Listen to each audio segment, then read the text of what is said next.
long khopui zun phurtu bung som le pakuana ulian sanga chon min mel renga uhlu te la chon abana lokwa tharin atong zui za chat boka antong she phalo maila anui varvar dana nuamati ti sher renga ulian sanga mitero keima furenga kalau hoi son thuai nain min lo ko zuya uhlu te na biang mol mol lai ani le ngala min ti hril hai khop mai lokal te tin min lo hui zawa ka hoi kwal masa zeta medang om ve ho chamiron ngai sak lem lawin ka ria uhlu te nui lui mel ka mu rol chuan ka wapan ve ta khera om chin tok hria ti rangai nin ka ria in lo vakal ma ve ti chuan nia nang po tin ka chang wata uhlu te na chel na kut chu da thlak sakin ka bula chuan aron dinga uhlu te mel kal chung chuan lute ka u te chu chokidar te nan umo ha ti zuya ala ka tanga in lak shana tumwang le pum pela tumwang nin ka ria uhlu te chon nuama ti vak to lo te mit menga train ka hre thiam ve maya ma sela nui varvar to oi ulian sang hi yo var ve le tin nui zuya aban pu ma te chum vel inga tinge tu lai ka message si chan ngai lawa I boy ve wani ka ring ve to pa ati le shama ke chom ve lawang main min ngain ka ria ulian sa chon chiang fek fok hian ka buaya ka u te chu chokidar te inan om ka ti to kha o vakal mai ro an lo ngai changang che ati le da ya ka du dani thoma sen no ka ti mel lu to ka kaloin thlasung le viau uhlu te tan chon in thiar fi hlima za chemchem na thamani te rengnen ala hrithiam lo der thleta crossy ma chawnom don sia a then te ka ha pui photanga ufak moi te bula chan ka phei ve mai anga lo ti zui le a trumdang zong po min ha pui ngai mang si lo khan min ngai tu ta thu taniang ulian sang ane na min thla fa cho tum lo mel khop mai ulian sang la chuan chokidar te lama ka va phenge nom deuin hunin mangdonia alo ti daya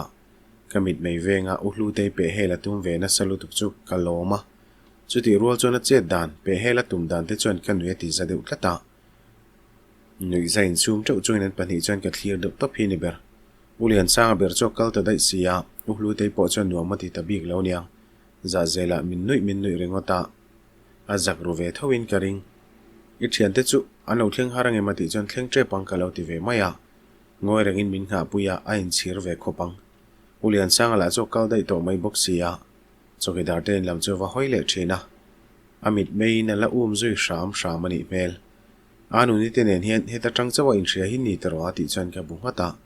athil riat lok sa min zotin ka ria ibula ka chungchang soi nei to em ati chon ka mel wata chik je thian mi lo mel ve boka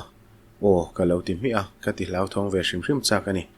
uhlu te mit meng cho boy de naka ma sen siam tharang kher mai englam nge soyati le a hlau thon mel ve dewin ka ria kanin riat ma a inin riat to tho soi ti ringot chu ka shila anu ni thil min thil chong te ka shil tum na ka nei shan lawa uhlu te chu thohwai mela puzuya mol pho cho hlau ve hle ni turani nga puila nga ye mati le chuan ulian changan min kal sana tangkhan minute tampola liam lo chokidar ten lam chu en sek le nga la awa po ve chak to ti la chiang renga keila ka theyang to ka sual ve ka lo duwa min lo langa pui vela ka ti deuh tlata a soilak lo ve to sia min hial hre deuh si nen min kal san chak to si ang hian a oma aruk chon ka nuya ufak moi te chon re min ti to ngotanga ti chon lo om ve mai ro ka lo ti te tlata ka nui za chu ka in sum zo lo tre pani ka thian te pan hin lo thlenta ka chon so lo thleng ka lo tin rang je thian chokidar te lam chu pan ngala ka nui chuak ngal hok thung ka mu ma hawin ka thian te chu lo muwa gate pon la ron lut man lo tia kalson ngala ni ber ruat pui te po chon an hu manin ka ring lo enge I lo nui chiama ka bulan ron thlenta ka chon an dia o ka nui za ka lo tu ringota aza tel telemoti mai tur hian ka han nui thale a uhlu te yom dan kala hlimpui ber tumania a finger nai na fin na takhi amol na nin ka hreto thu tak khu ka khu pui chia po ka ngai talawa chu ti rual chuan ka in veng reng thawang chamain khom chu zirlai soi ho tu an that nema wangin trumdang ai tlaya kan banga chon la hun pom lo in hla kan zir tlang hala kan hla hriat ngai vak lo ni wangin conductor ten ulian sang an pun le a kan zai pol conductor te zirlai ve kan ni ba ka la nau pang ve tak tak ten ni a solfan thiam ve tho nain in rin tok na nei lo na chin hi an nei ve boka ulian sanga omlai ni phot chon an pun sham thin ulian sang chon rei vak lo min howa a o hi choring thave ngotani zai thiam te soi tur ani lo nain mi pa o tha le olian takania lamin zirti reng a uluk ba ka asak moi thei dan nen lamin hrel thina la thu lama uluk em boka min zirti le zirti lo hi chen thla ve thin khop mai min zirti hi chuan kan man chaka kan konfi thin bok akut tiri in a hangat in min zai tira avai thuak boka kan zai kar la ka chuan zai ring ru zai sual hlau su aron tile thina alungoi zan nuwa conductor chuan min kai hroi le ta chawa a thuna le don lai chuan ron mel zoka midang chuan ang thiam ve don mi lo nain kalo lai viau mai la kan zir zo vele refreshment gan ele a ulian sanga chu kan then ho bula khera ron kala ka then te cho be zui luama fiam thu te ron tho boka an nui pui boka kan thoma thakop mai ka then te la chuan nuam an lo tina samaya ulian sang an ti deuh chena ke la chu tong kember o mang hian ka ngoi renga an shet lawin ka lo lai le em ringot to ani la chuan min nui vur renga ka hre thiam ve vek kanom dan vel chu nuam ti na riau ka neya midang hriat thiam ve tur ni mi alawaril ruin po taka kanom chu anuam ru veng hian ka hria thil ka nei zo to don lama ukimi ron lang vele a ulian sanga chu izin toi motia ron tia anin po sa ti hriat viau ulian sanga chona zin ri lo chan te chu lo hril ve thuaya zin to lowin om vele reng to maila yom hian anuam ve lo ma ti vela a star ti ka hria ma se ukimi a hi chuan ka ngai tha ve viau ulian sang la chuan min star veu thin su wang je thena lo tia ruat pui le anu ni ten lo nui haka min du chong le nem ukimi ne lo ti thunga an pani hian in kap ton renga ulian sang na ti du da thin boxi kan hlim pui ta phiana thil pakhat ka hriat thar pha bok ulian sang mi je hi chu ne lo me ma midanga biak dan te le ngai ven dan te angai koi du tan chuan ngai koi thei tur tak nin ka hria uhlu te fiam bor thinang khan midang polo fiam fowarin na ka nei to atan uhlu te mi bi ka ni wang ni lovin ulian sang mi je ve reng nin ka hria ukimi po hi in soi thei du chu ni se mi te ngai bel thei tur takin soi tur nei ve trewin ka ring ta hiala ma se uhlu te ne nei nang lo e ma chu tiang hoi zong chuan ka ngai tu thiam lo anin mi pa ngai lei em maya kan thi le na kan seng fel lai chuan uhlu te ka mu fu a ufak moi te bula omin kanom dan chumi lo en reng hi lo nia alo lung oi lo vele rengot to mai theni ma se enga ma ngai lo lui ve tlatila kan thatlang berin ka hria mi then khathi chu an ni nang ang hian en liam mai thini la kan ha lo ber kan siam that thei mi lo mi nu na boy ai chuan ke mani zo khi in siam thain in siam rem zel mai la kan ha dam tlang ani mai chu te ro chuan inen liam top hian thalo na tam tak ani ve thawa atok chin hria ta poimo ta berin ka hria chuanin khom darari rual chuan biakin chunga kan lut le ngal thapa chuan hu hi chu kan in khom tlang ti ngal mai thina in khom tan ma zai ho na po hi thalai kan zai thadu chuan nuam thei khop mai choma kan in khom rei ngai tuin chuan hulam chu renai takin kan bang ma le loya biakin bathlara kan chen ho kan ti reng lai chuan ulian sanga lo kal le a duain kan bula ron om tamma ma kati mi dai nan hria thiam mol kalo lau thin boxia ma chon turin kalain peilo ka thian te nen chuan an ti borbora ke in phone ke lo bi ve zoi thunga uhlu te in min lo message a voin tlai chu ufak moi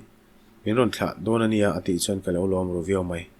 kan chun thil ei lai min lo mel dan vela tangkhan ka lo horwal pui pe lo ru khopa tongkam hrian nuam lo zetin min tong khum le ka hlawani kan horwal angai lo hlau tur chu alom om viau ulian sanga chuan coffee in howila ka thi tang cheu aron tia ka phone khoi da meu chuan ke lo mela trul lo ti hle mai la ka thian te pani chuan an nar zo le pek lawa ki chu ka lo wa hawa ka man mo deuh to a tin chuan lam ka lo siam wat nain an pom lo khop mai ulian sanga la chuan kanin zo vele ka thlang che lo ti samet mai boxia room dewa ka mel chuan lo shelo dera ka thian te la chuan chu ol sam lu tu ke in hola ikal chung khan kan in zo man vek don tho ulian sanga na thla don pe chu chuan i thleng ma sa zo kang tin rawan lo re zunga ka pha boile ni chuan ngai dan thazet abula kom rei theina tura ron phor chuale ka hlau sia ka lo pom ve tangot mai ni coffee in tura kan chuak tur chu ulu te ron lang vele nola crossi hoila nui varvar chung hin lo tia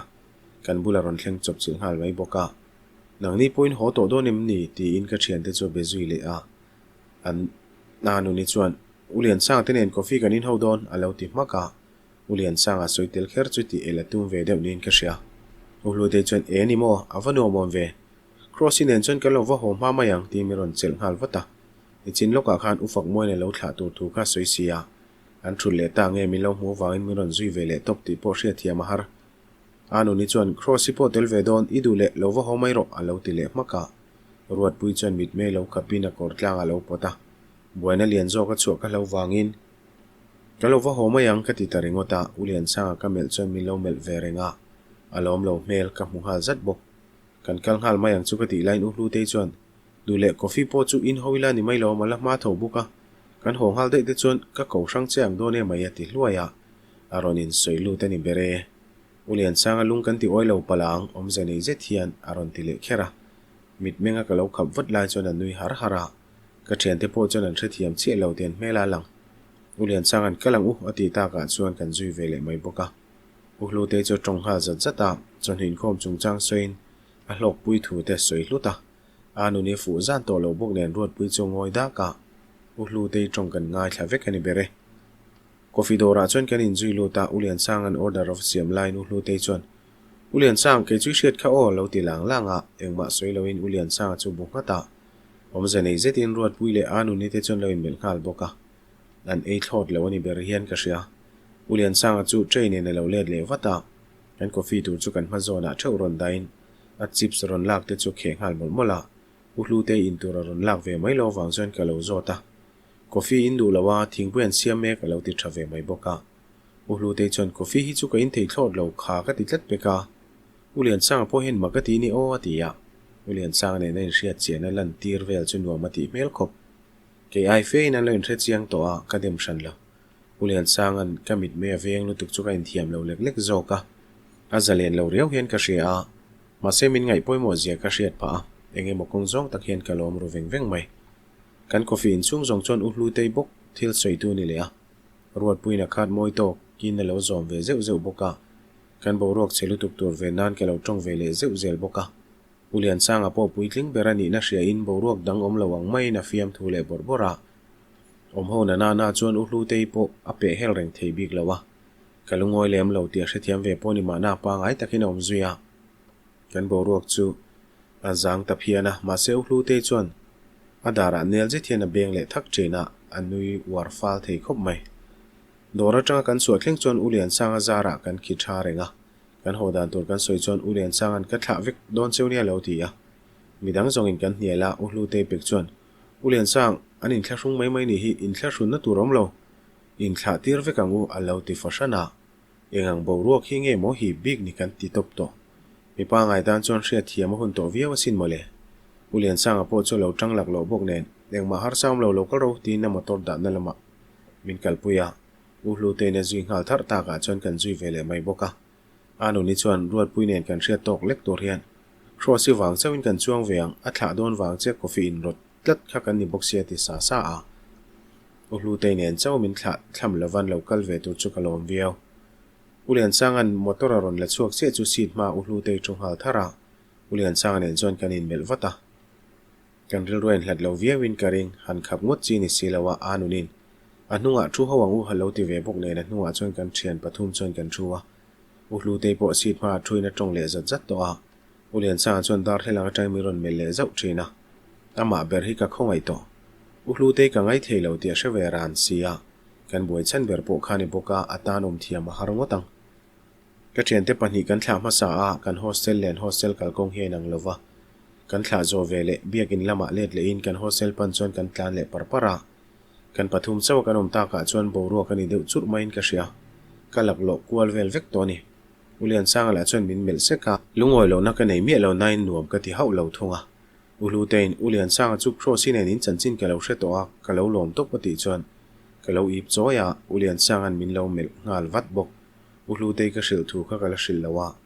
ron ma sami lo ka hril thot thot chu tong thei min ti viewin karing ulu te reng reng po ron soi chu khera tu lo sin mole ulian sang chon pa ngai tak hian iwa she harve alo tiringota she harati kher chu ka lo la fu kop mai she vat tur point hun ala kal tam lo ema she harati tong kam manna tur ni point ka she lo ulu te po chon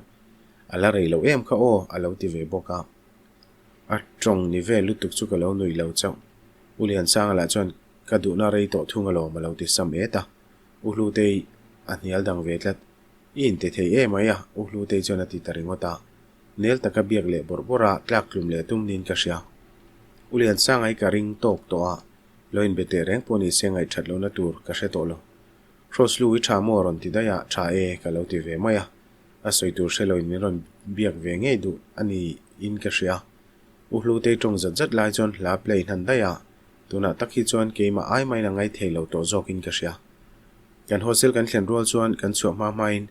mang thau min tia min thla vat chak te po ang zok rum rum alo male uhlu te chuan kan valom take o ti hluaya a chuak zui ngala so ve mai tuma kong khar hon ka tum chu alo in kal ta ulen sang ka hong thei mi lo ka ti lai chon lu te alo ti thunga uhlu te chu lo dak le ngal wata lawan lut la cross lui kan belo ka nge ati zuya ulian sang chu ka lo mel wata menon mel ve zok bok rei lo hle ma se thu soi zom turin min mit me na chu ka hrethiam uhlu te chon min mel ton rek reka ole ati zuya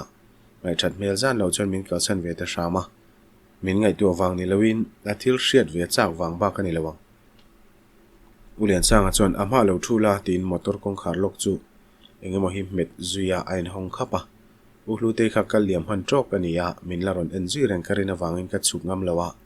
ti hianin be mayang ka lo ti vota ulian sang chon lu lo thinga mi panau pangte po ang uhlu te khan min lo la en rengang ka ti chon min en po ni se lo ti ringota ka be se ai dai nangam sanga angai sam mai ka ti chu tiang ringota ni lo i hrithiam lo ni kha min hu fu chona buai thlang le don lu tuk ka ti ya angai poimo mel te chiam lo a hrevek tholom ani chon chuak kher loin akar tang hen ronin son mai ro la ti shama motor chunga din wai te chu ka pe teu lo mai ti hianin kom zok mai ang tin kala tang ve tlata ase kalam hoya min mel reng ta ka chon kan nia le thei talo ama si chep zit kara chonin no in kain son ve thei ta shama alungoi mel kher mai ikhir ve sia ka ti zuya anui ringota uhlu te la ka khani visual thiam vel ve ya ama ai tan te reng nen ka ti chon an ner naka he tianga om vel hi in me lem lo uhlu te biak that lo po ka du dan ni thoma se in me lo na riaw na in ka sia a fu chi lo in ka shebok ulian sanga chuan ka un hena kala ka ril ruput manga lo shila lo male khale chen kha ka lo shemi lo ania ka win min lo shil lo pheisira chu ka shedon mi lo ti na nia ati zuya u fak moi soina ni ti ka she thiam ve ngal maya uhlu te chon tlang takina ril ruput mang chu u fak moi kal tlang na shil ta nga ka ngai ulian sanga la chu la lungoi lo mel em mai le ngala ka chai chak viawa ni dai ula inin me motang ka ti chon min mel tur na samai adu lo ve hle ni turani ka ngal chak zual sau mai sia ulian sanga nen hi chon kanin po lu tuka me chedang te po hen min thik thin a ti in uhlu te tong dan le ti dan vel te chu ka zir vela chu tiang chon a soimo a lo ti vat renga chang mai lowin ka nui so kwal vela a huat to ka tling kher mai cross lu ati le luka ulian sanga hi alom thlot lawani ela ka nui za to mai box sia uhlu te du lo lu tuk chu ka chai pha fo win kering ti thin rim na na thadone maya asen hu dewa chon thu tak zok hena ron soita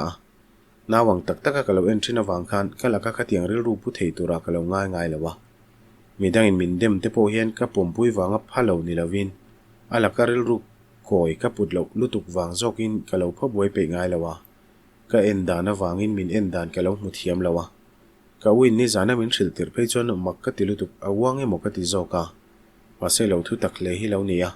tuna tang chon ama zong aya in thiar fi lima pe hel ka du to aum dan zong te ka ngai to le ta ka hria tak wange ngai bel tura lo tam khop mai ka lo biak that lutuk thina te wang phoni mai theya ka dim vek chuang lawa awom tok hriat le ngai to ni ati zuya uhlu tein adu tak awanga poiti ani point ka session lo adu thei tora lo om chu poyati ni berin ka sia uhlu tein adu chana ain demani ber chu voina khan ka mit mei veng lu tuk ti ka sia ma se imi zabo thak khop chuan ka du dan diakin om chuang su ka tiang kha ka du mi lo nia ka bula zalen lo angin in thianga i zalen na dal tu ni ka du lo nia ka lo ti ve luama abu ngata nimit mei chu ka veng renga ma se lu te chung changa khere chon ke ma le ke ma po ka in veng ve nia a koi zonga ngai le thei na tura om ka du tolo mei chia hi ka lo thathin viawe mani te na phun deu no nu a ain rin tok lo mel ta khop mai keril ru dik tak so in nang chon tu poi be thaveka ma se kha kha shroi tu in ni na le rong bol tu ni na ngai ti ve tu te ponia chu ti rol choni soyang khan chin tok a om tok in thret ve ngai nia tuma biak siat pha chuang lo la ma se u chuak takin be thak her lo la mei chia kan inang vek lawa thil pang ai ve reng poi mei che then khat chon la ko in ngai zon na lam hoya an lo le dai thei ti hriat ve turania a mei che mi zia zerain siam rem thiam in ngai ni ber chu ka ti zuya ka fui thavia wa ka hriat ve te lul net I vain ti puitling vel ve alo ti da ya ati ho zo le vek mai thu tha I man rang kai tur ka hril ve che ni chu ka thui oi zel lai dai sual lo ni mai u hlu te po ka soilo ka adik che reng hi ka lo ti deuh pang panga kha che ni thu lo in kum som thum chuang ka lo dai ve to ka la dai sual lo ati choni tong thei bok si ka ti taringota anui haka ke po ka nui ve le tho ulian sanga hi chu arong bol na chen em rol hian rong bol tu dang tiang inain muam up ve reng lova hei tak hi an nel chan bernin ka sia kanin kar thu chu soile in midang in an hriat ka duri lo thu ka soya lakin hun chu ka shelo nain tu na tan chu na ruk thiang ber kan kalpui hi thil thaber tu nin ka sia ulian sanga po chu na lo hre thia ma min pom pui khop maya ase du dan pakhatero nei ve thunga mi in ngai zong in ei ti talan hre turani tlang au pui lung rung ro ka ti na ni loin mi padang ta ni rem lo tian hre turani ve po chu tiang che chon ka omang kan ngai zong te ber tu nge an ni hriat ti lo khani maya in ngai zon nei tlang zar turani lowa thuru ani turani bok lowa ngai zong kan nei tian hriat hi tok mai ati zuya adu dan chu fing ka tia ka pom khop ma se ati le rol chon ke lo bing khon wata arugin ke en thareng don chenia ati zui le a ka chiat khum waka anui hok mai katlai to mai ka lu to ngo ka ti chan an ner deuh nang nain arem ti shama min chel bele main ka chuk ngal thara alo chuk ve thuai bok khuwa thim thet thet to daru ka retrep to in kering ulian sang nen chon kan hostel gate bula chon kan ding du le ren rona ka kutaron chel rol chon ngai na hriat lo mel fe hian ke lo mela hoi chok kher lo la yu lu ten min lo en tina hmuai pet soi zawa anwe zat mel khop mai khwengi om ka ti chon in chung balcony a ding ban phena abiru dewa wase ka hmuthei tina phun zui le kanin ena nui cho lau je thian kanin nuya ulian sa chon talmi su aron ti zui le a min ko zuya yu lu te chu achi lo put zoi zoi mai te se ati deuh khera kain sum thei thlot lo ka nui chuak haka wase ka chip le rang khop mai pindan chung ka thleng che chu zaje thian ka nui nga la urutin mak min ti khop ka nui na salutuk chumin an nui vele chonga ivaron lim ho ve ati taringota ka nui zalutuk ti ba ka soi thelo luthing chung hian min nuya ka nui na sabok nen ka pumana thuma ulian sanga che dan ap thak le nau pang che bok si te khan min ti limani ber adu na chuan lo sual thiam ve lein ka sia klema ka nui zare deuh nu chuan ka in thak lai po chuan kan nuya eng ber nge kan nui zat po ka hre to lo ka lim hleni berin ka sia mase u hlu te ron lu che chu kan nui to lo chiang kher mai borok eng matak hi ron lu pui ta thina a thalo lamani tlang pui le ngala pangai tak chon ka lo dong song thowa uruti phone an lo ri zuya mang turin pon lama chuak daya tunla chu u hlu te lo kala piang hen aum lo fu theile to ka mani chawin ka ma chon zia anuam haulo I lo leng mai nge ka tia thil holam tak wang lo kal chu ni lo topang ulian sanga hi engting ei tia ati tarenga engtin ma ka ti hleinem ka lo ti ol sam eta ma se oile chuang lawang karin lo ka ngein abula engemoi isoi karing tlat min hlap thut dan hi tia ka chunga lungoi lo ti hriat je thian min mel boka a hlat chepo ka lo hre hleinem ni chin loka po bulai thut kha ka lo ti vele maya huat hlei thei si lo huat om sia chan le dan chu ka hre vet viau ka ti zen du lo mai po ti vak ngai na hre talo niang tu lai mi zia dang ema ka zot mai che mole ti ve mai boka aw mero alenom mel zan chuang lo ka hril du mai che chu bial pa te khuwa kher lu tu khi thalo ni o anning thoi mai ang che ulian sanga te ngat pe chu mi pa in nga natlak lu zo ve vo takani boxia athu oi hle jok turini atilea thuron min pe khi chu pe min du sakwang ro ni ngai chuang mi lo nia ka lo teringota hetiang lam hi chu soi zaw pui vak lo thaber voina khan ka duain in nui ring aron tilea khoya mo ka ti chuan athil soi kaman lawani refreshment ei lai khan mole ti chuan ka hre chuak chok chil ngala dikta ka soi chuan keipon voin kha chu kan bing cheng ma ka ti ma se tu ma khan meron ngai ven lem lo ani ti lo hi chuan kan lo hlim hreta ka lo ti ve maya u hlu te chuan mi mit bei te ve thin turania fatia nui vak te ka chu pui pun na moi lo bekin compound chunga ngat phei chuan za turania ale peka chuan film khur tola mi nan soi du lu tu kang cheu amol pho thlak don ania ati le du a ama po khan nui duar po le bengcheng pola atel ve thina tun lai te hian re ve ni maya chutia ain da bang le dai chu phakar kalau ti khopa midang ngai thei si lo ain mu kan dai zela mi tlin lo na en masalowin mani tlin lo na te hi hrechuak masave phot thin se omdan moi le omdan thai chu min thil na satoa ama ber hian zir tharanga in ka ria kalwat wat se ka ti wangin ka lo thareng donia ka ti taring hota pompui mai lo chona tong le duanga ache theyang bera kai ngai theinan tong kam eng mo mang le ngei bokanga khatiang kha ka ngai na to lo ngai zong nei point mi mit mei ven ve thin tu ro ulian sang atiang ngat phei chu eng mo hleka mol pho then nia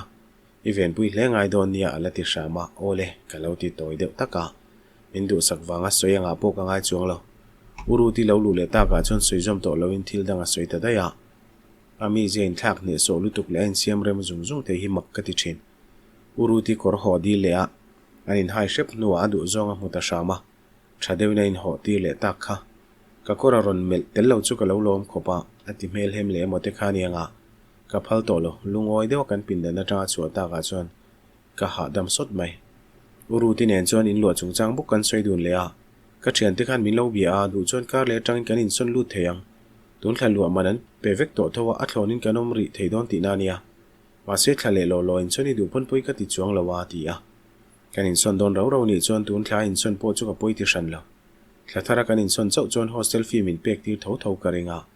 poisa sen thu ai chon tha jok in ka ria kar le po chu poi chuang le nem ka lo ti wata